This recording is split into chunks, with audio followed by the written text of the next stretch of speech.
Assalamualaikum warahmatullahi wabarakatuh. Para petualang pembelajaran data science semua. Pada video instruksional pembelajaran kali ini, kita akan mencoba mengumpulkan data harga saham perusahaan go public di Indonesia dengan menggunakan Python dan kemudian menyimpan data tersebut ke dalam bentuk Excel. Sehingga nantinya petualang data science semua dapat menggunakan dataset tersebut untuk melakukan analisa lebih lanjut. Bagaimana caranya? Yuk, kita praktikkan bersama-sama. Pertama, kita buka terlebih dahulu kode editor yang kita sukai. Di sini saya akan menggunakan Visual Studio Code. Kemudian, pastikan juga Python telah terinstall pada perangkat petualang pembelajaran data science semua. Di sini saya menggunakan Python versi 3.12.4. Kemudian kita bisa membuat file baru ya dengan cara mengklik di bagian ini. Kemudian kita bisa pilih folder atau virtual environment yang kita inginkan. Dalam hal ini saya akan taruh di dalam folder di sini belajar Python for Finance ya. Kemudian setelah terseleksi seperti ini, kita akan buat file baru dengan cara klik di bagian ini, klik new file. Kita berikan nama, misalnya data saham, seperti itu ya. Ini bebas, bisa kalian berikan nama apa saja. Tapi pastikan bahwa extensionnya adalah Jupyter Notebook. Dalam hal ini, ekstensi dari Jupyter Notebook adalah IPYNB, gitu ya. Kenapa saya menggunakan Jupyter Notebook? Karena ini pembelajaran, supaya teman-teman petualang data science semua agar paham bagaimana pengaruh dari sintaks yang kita tulis terhadap output yang akan dikeluarkan oleh sintaks tersebut. Kalau sudah dituliskan di IPYNB, bisa kita klik enter. Bisa enter, kemudian dia akan muncul tampilan seperti ini. Ada beberapa langkah yang perlu kita lakukan dalam melakukan pengumpulan data harga saham yang saya bagi menjadi 5 langkah. Yang pertama, kita akan melakukan import library Python yang kita perlukan. Kemudian langkah yang kedua adalah kita akan setup kapan kita melakukan pengumpulan data, mulai dari waktu kapan, tahun kapan, sampai dengan tahun kapan dan bulan kapan. Kemudian yang ketiga, kita akan melakukan pemilihan kode saham, menuliskan sintaks kode saham atau yang kita sebut dengan ticker. Kemudian yang keempat, kita akan membuat data frame. Dari langkah ketiga, kita telah berhasil mendownload data harga saham, kemudian kita akan mengubah data tersebut ke dalam sebuah data frame. Karena pada langkah kelima, kita akan menyimpan data frame tersebut ke dalam format Excel. Sehingga teman-teman petualang data science semua dapat menggunakan dataset yang berupa Excel tersebut untuk melakukan analisa statistik atau yang lainnya lebih lanjut lagi. Baik, kemudian sebelum kita masuk kepada langkah pertama mengenai import library Python, kita perlu melakukan instalasi library terlebih dahulu. Dengan cara kita bisa klik di bagian terminal, kemudian kita bisa pilih new terminal. Sehingga akan muncul tampilan di bawah seperti ini ya. Ini adalah default tempat kita melakukan instalasi Python.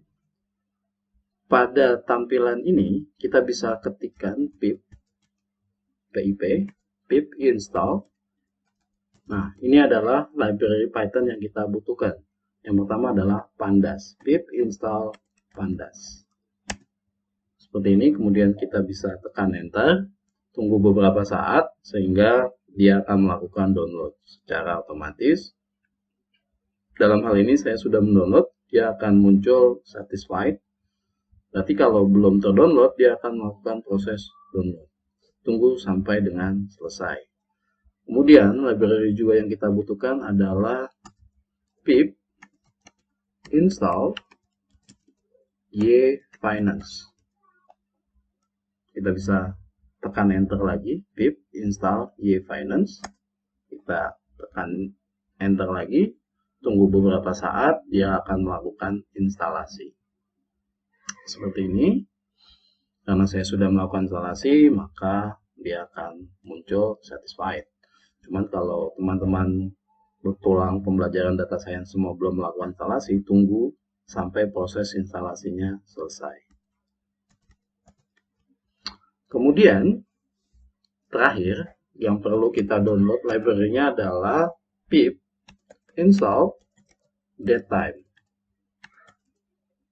Sama seperti tadi, kita bisa langsung tekan enter. Nah, tunggu beberapa saat dan library kita selesai di download. Setelah selesai melakukan proses download dan instalasi library, selanjutnya kita akan masuk kepada langkah pertama, yakni import library Python. Kita bisa klik dulu di bagian import library Python, kemudian kita tuliskan kode sintak import yfinance as yf. Berarti ini maksudnya kita akan melakukan untuk lembar kerja lah, ibaratnya ini lembar kerja yang kita lakukan ini, kita akan melakukan import dari library yfinance yang tadi kita sudah install, dan kita akan tuliskan dalam kode sintaks kita as yf seperti itu. Kemudian kita lakukan import lagi untuk library pandas as pd seperti itu. Kemudian yang terakhir import datetime as dt, gitu ya. Sehingga kalau instalasinya sudah berhasil dilakukan, instalasi library Python, ketika kita lakukan run seperti ini, ya, run seperti ini, tidak akan muncul error di bawah, ya. Jadi kalau muncul error, misalnya saya menuliskannya salah, di sini saya menggunakan D besar ya. Nah, sehingga nanti akan muncul error seperti ini. Berarti ada kemungkinan proses instalasinya tidak berjalan sempurna. Lakukan lagi langkah seperti tadi. Klik di terminal, new terminal, kemudian lakukan instalasi untuk masing-masing library ini. Seperti itu. Setelah kita melakukan import library Python pada langkah 1, kita bisa masuk kepada langkah kedua, setup rentang waktu pengumpulan data. Kita buat dulu baris di Jupyter Notebook-nya dengan cara klik di B, ya, klik B, dia akan menampilkan baris seperti ini. Kemudian kita buat variabel. Variabel yang saya buat di sini adalah waktu akhir pengumpulan data, gitu ya, waktu akhir. Ingat, untuk penulisan variabel kita tidak bisa menggunakan spasi, tapi gunakan underscore, ya. Jika kalian menginginkan menggunakan nama variabel lebih dari satu kata. Kemudian untuk variabel waktu akhir ini kita akan menggunakan library datetime dt, ya. Berarti kita tuliskan dt dt.datetime. Nah, di sini langsung akan muncul dt.datetime. Berarti waktu akhirnya saya akan gunakan sekarang. Jadi kapanpun kita melakukan run sintak ini, sintak ini akan mencari sampai dengan waktu pada saat kita melakukan run sekarang, gitu ya. dt.datetime.now, kemudian dalam kurung parenthesis, itu kita tuliskan. Berarti kita akan membuat variabel untuk waktu akhir pencarian data harga saham. Kemudian selanjutnya kita akan buat waktu awal. Waktu awal sama dt.datetime. Kemudian di dalam kurung ini kita bisa tuliskan pertama tahun, ya. Sebagai pembelajaran kita tuliskan tahun 2023 deh, ya. Kita akan mencari data harga saham dari tahun 2023. Kemudian yang berikutnya adalah koma, ya. Setelah koma kita akan tuliskan bulannya, dari bulan kapan, 1, 2 sampai dengan 12. Misalnya adalah dari bulan Februari. Kemudian tanggal, Kita bisa tuliskan tanggal, misalnya kita mau dari tanggal 1 Februari berarti ya. Berarti di sini kita akan mencari membuat variabel waktu awal dengan menggunakan library datetime ya, dengan function datetime pada tahun 2023 bulan 2 tanggal 1. Atau biar bisa membedakan antara bulan dan tanggal, karena kita Indonesia jadi terkadang salah kita mencari datanya gitu ya, seringkali. Ini saya bedakan dari tanggal 16 deh gitu ya. Gitu. Jadi bisa membedakan antara bulan sama tanggal seperti itu. Sehingga ketika kita mengeluarkan outputnya, kita akan langsung aja tulis di baris yang sama waktu akhir dan waktu awal. Ini ketika kita run, fungsi datetime akan menampilkan ya tanggal yang kita inginkan sesuai dengan sintak yang kita tuliskan di sini. Kita akan lihat. Nah, terlihat di sini ya. Pertama kita memanggil output dari waktu akhir. Berarti waktu akhirnya adalah sekarang. Sekarang saya buat di tahun 2024 ya, bulan 8 Agustus, tanggal 24 jam 13 ya, lewat 6 menit 12 detik sekian sekian sekian sekian. Seperti itu. Jadi dengan menggunakan Python, kita bisa mendapatkan data lebih rinci. Ingat bahwa harga saham itu berfluktuatif, ya enggak? Oke. Kemudian, untuk waktu awal, ini akan sesuai dengan sintak yang kita tuliskan, yakni tahun 2023, ya, bulan 2, tanggal 16. Nah, karena kita tidak spesifik menuliskan kodenya, maka dia akan memulai dari jam 00, ya. Seperti itu. Ini maksud dari output ini. Setelah kita melakukan setup rentang waktu, kita bisa beralih kepada langkah ketiga, yakni memilih data saham, atau kita menyebutnya ticker. Kita bisa lakukan hal yang sama kayak tadi. Kita bisa klik terus, tekan B gitu ya, tekan B sehingga muncul baris baru di Jupyter Notebook. Kemudian kita bisa buat list ya, variabel mungkin berupa list saja, list saham sama dengan ya, kita akan membuat variabel ya yang berisikan value, ingat ya, dengan tipe data list ya, dengan tipe data list berarti dalam kurung siku seperti ini. Kemudian kita bisa langsung ketikkan ya, kita bisa langsung ketikkan nama kode saham yang kita butuhkan. Misalnya, saya mau melihat harga sahamnya Goto, gitu. Kemudian saya misalnya mau melihat informasi tentang harga sahamnya BMRI, misalnya. Atau terserah. Bisa kita lihat dari, kalau nggak tahu kode sahamnya, bisa dilihat dari ya di IDX sendiri. Nah, di situ udah ada kode-kode sahamnya, ya kan? ACST itu buat Aset Indonesia, ADCP dan lain-lain. Itu ya, bisa dituliskan di sini sesuai dengan kode saham. Kemudian misalnya mau apa? Antam, ANTM. Oh ya, jangan lupa karena ini berupa teks, ingat, berarti tipe datanya adalah string, ya, tipe datanya adalah string, menggunakan tanda kutip 2, ya. Kemudian saya misalnya tadi mau ANTM. Apapun, terserah teman-teman yang pengen dilihat, gitu. Jadi teman-teman data science semua bisa mencari sesuai dengan kebutuhan, ya, kodenya. Misalnya mau bikin penelitian di subsektor apa, tembakau, GGRM, HMSP. Nah, tinggal dituliskan saja kode sintaknya di sini, gitu ya. Karena ini untuk pembelajaran, saya rasa cukup 3-4 ini ya, berarti ya. Kemudian permasalahannya adalah kendala yang akan kita hadapi ketika kita menarik data dari big data. Dalam hal ini kita menggunakan library dari Yfinance.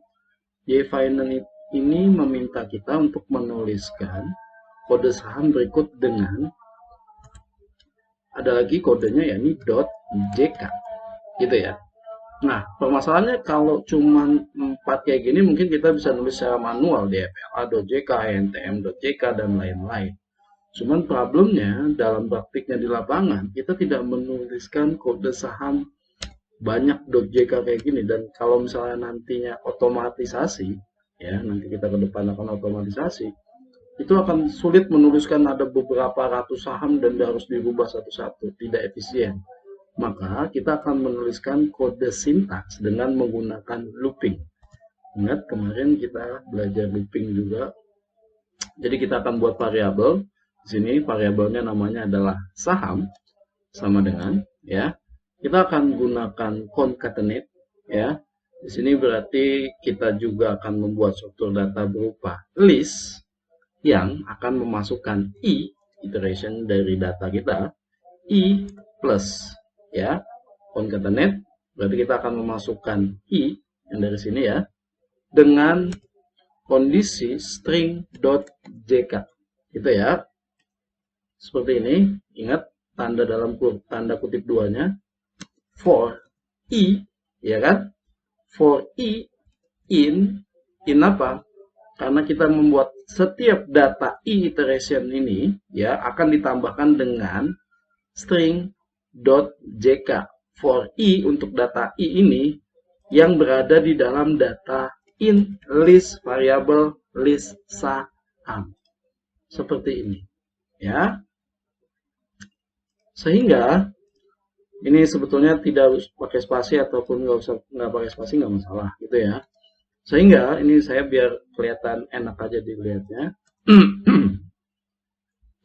Itu. Kemudian, sehingga ketika kita mau mengeluarkan output saham, seperti ini, kita akan lihat outputnya seperti apa. Nah, bisa teman-teman lihat di sini, akan otomatis Goto yang tadinya kita tulis cuman Goto, gitu ya, dengan kita melakukan penambahan concatenate JK dengan fungsi loop for i in list variabel saham, list saham, gitu ya, akan mengeluarkan output di sini. Akan ditambahkan JK untuk semua kode yang akan kita tuliskan. Sehingga misalnya saya mau nuliskan lagi, saya mau kode apa ya, DFLA udah, oh KBLF, KB Pharma, KL Pharma itu apa sih? KLBF ya. Ini seperti ini.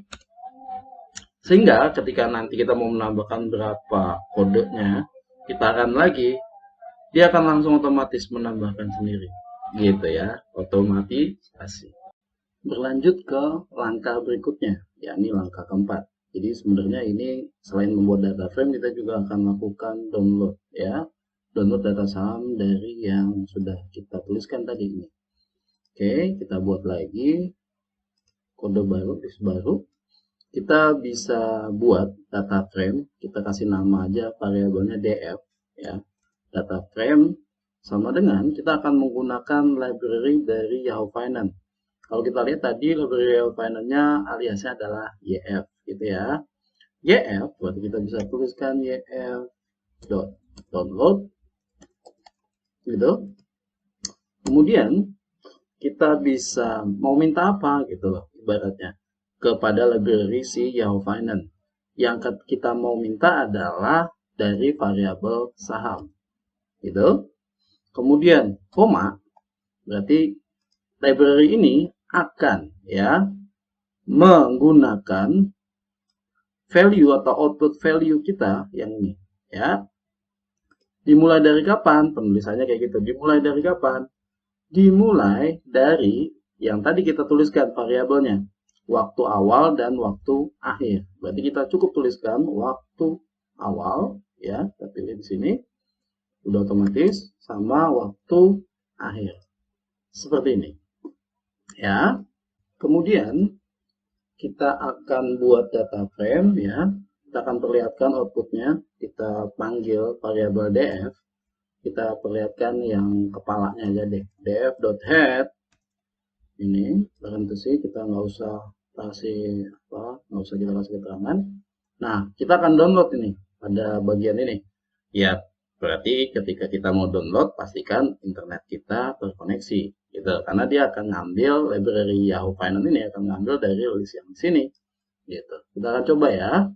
Kita langsung aja kan, seperti ini. Tunggu beberapa saat, tergantung koneksi internet juga, ya.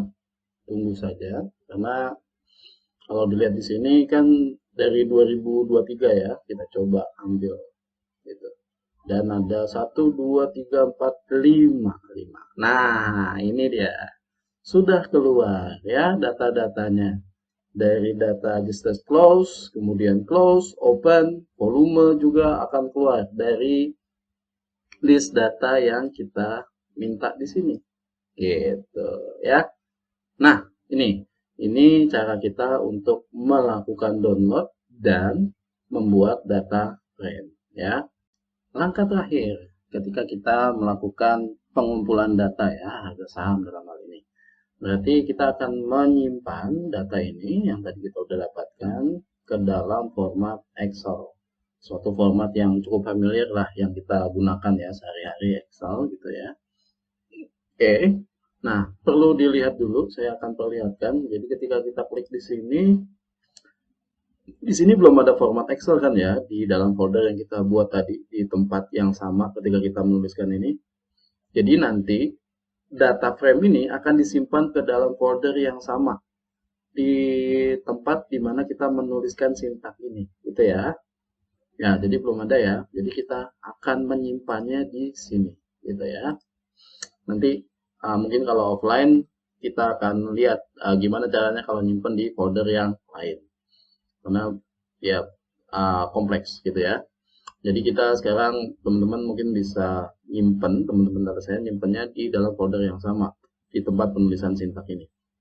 Oke, caranya bagaimana? Kita buat baris dulu baru ya. Kita buat dulu lagi-lagi variabel ya. Variabelnya adalah saya kasih nama aja data mentah saham deh. Data mentah saham. Sama dengan kita akan buat ini data mentah saham ini untuk apa gitu ya value-nya. Dia akan menyimpan ya format Excel. Maka kita kasih nama data mentah saham gitu ya aja ya. Kemudian ingat format Excel adalah .xlxx gitu ya. .xlxx gitu ya. Kemudian ya berarti kita sudah membuat variabel data mentah saham dengan value data mentah saham .xlxx gitu ya. Kemudian ya kita akan melakukan ya, kita tadi memberikan nama untuk variabel yang di atas adalah df ya kan, df. Berarti df ya dot to Excel. Nah di sini ya df to Excel. Seperti itu, df to Excel. Kenapa df? Karena df yang di sini kita gunakan kebetulan variabelnya namanya kita kasih nama df. Kalau teman-teman ngasih nama variabelnya yang lain, berarti di sini tulisnya jangan df, gitu dong. Berarti ini adalah kita akan menggunakan function to Excel ya untuk variabel df ya. Dengan apa? Dengan kasih nama apa variabelnya? Data mentah saham tadi yang di atas kita tulis. Jadi data mentah saham ini nanti akan menyimpan format Excel gitu ya. Seperti itu. Sehingga kalau udah ditulis kayak gini tinggal kita run. Run, tunggu beberapa saat. Nah, sudah selesai. Sehingga nanti outputnya dia akan muncul baru. Nah, teman-teman bisa lihat di sini ada file Excel yang baru dengan nama data mentah saham .xlxx. Sehingga ketika kita mencari di folder tempat kita menyimpan file ini ya, berarti kalau kita cari, nah ini saya kebetulan nyimpennya di C ya, di dalam folder belajar Python, kemudian di data belajar Python for Finance di checkpoint ini. Nah ini dia. Sehingga ketika kita buka format Excel, nah ini dia. Ini data kita yang tadi sudah berhasil kita download. mulai dari 2023 ya, betul ya. Tahun 2023 bulan 2 tanggal 16, selanjutnya 17 dan sekian-sekian. Benar ya? Coba kita lihat di sintaksnya, benar ya? 2000 benar, 2023 216 ya. Sehingga muncul ini. Baik itu adjusted close, close, high, low. Kemudian ada open, ada volumenya juga untuk data list saham yang kita mau cari tadi. Ada Antam, BMRI, Daria Varia, Goto, KLBF. Ya kan? Nah, ini dia. 1, 2, 3, 4, 5. Betul ya? Tuh. Jadi, dengan begini kita bisa melakukan analisa yang lebih lanjut lagi. Apa tuh analisa yang lebih lanjut lagi? Ya, saya akan coba spill sedikit ya buat teman-teman petualang data science semua. Misalnya saya akan ambil contoh yang di sini dengan langkah yang sama sebetulnya tadi ya. Ya ini tadi kita udah nyampe sini ya, download saham. Kemudian kita bisa melakukan visualisasi data, misalnya grafik visualisasi data. Kemudian kita bisa lakukan ini namanya penggambaran untuk dengan volume, kemudian histogram, normal probability plotnya, return sahamnya, ya. Kemudian ya ini juga mainan kita akhirnya di data science, kaitan antara matematika dengan statistik. Simple returnnya berarti kemudian dengan menggunakan logaritma natural, multiple return, kemudian kita nanti bisa menghitung arima dan lain-lainnya, logaritmanya, ya, dan semuanya akan terjadi secara otomatis. Maksudnya apa? Ketika kita tadi sudah dilihat ya di file sebelumnya, ketika kita merubah yang di sini ya, harga-harga saham di sini, berarti otomatis sampel kita, data kita juga akan berubah. Bukan cuma itu, ketika kita merubah ya tahunnya, itu juga akan merubah output dari data kita. Jadi akan menghasilkan analisa yang lebih presisi, lebih dinamis. Nah, itu akan kita pelajari di video-video berikutnya atau pertemuan secara offline. Terima kasih atas perhatiannya. Semangat terus berpetualang dalam data science. Mudah-mudahan ini bisa menjadi hal yang baru ya, membuka ilmuwan baru buat kita semua. Billahi sabilat, Assalamualaikum warahmatullahi wabarakatuh.